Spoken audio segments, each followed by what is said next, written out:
Man ya'budullah, dan sesiapa yang menyembah Allah, sesungguhnya Allah, fa innallaha hayyul la yamut. Sesiapa yang sembah Allah, Allah hidup, maha hidup, dan Allah tidak mati.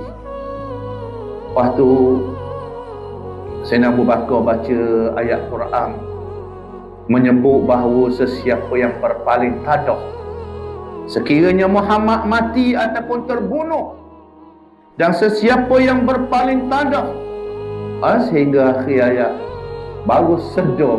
Macam dia kalau macam orang panggil lupa tu, sedar macam dia tak pernah dengar ayat ni. Allah khabar dah Muhammad ni akan mati kalau dia terbunuh, dan sesiapa yang berpaling tadah, maknanya kerana ni Allah Ta'ala dah cerita. Barulah kebah sedar Sayyidina Umar sedar dan menerima kematian tu. Dia mati pagi hari Isnin,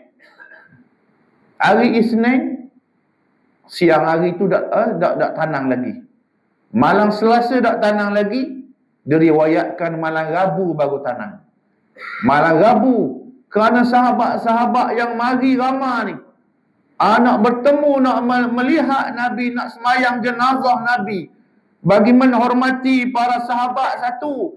Yang kedua, sahabat-sahabat kebingungan. Masa tu bingung ni, nak buat warna dah mati dah, nak buat warna, nak tanam bila, nak tanam malam ni, nak tanam esok, kena lagu mana ni. Akhirnya tanam malam Rabu.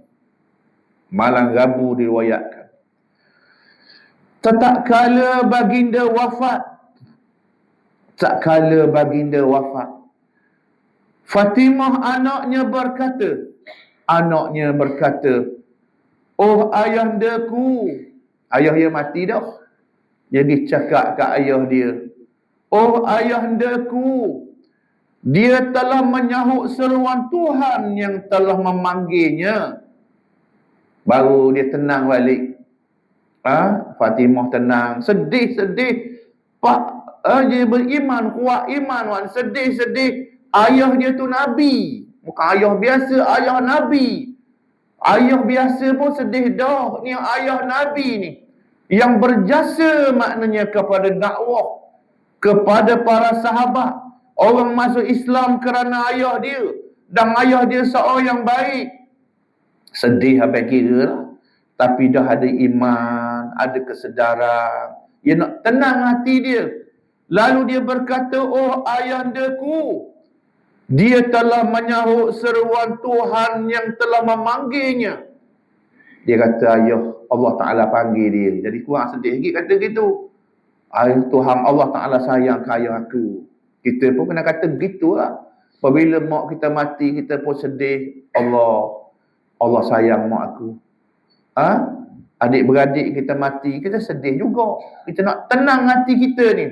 Dan kita nak bercakap dengan Tuhan ni. Kita nak hubung iman kita dengan Allah. Kita kata Allah sayang adik aku, sayang abangku, sayang anak aku, sayang jiran aku, maknanya. Sayang maknanya. Oh ayahandaku, telah menyahut Tuhan yang telah memanggilnya. Allah panggil dia. Kata Fatimah, oh ayahandaku, syurga Al-Firdaus tempat tinggalnya.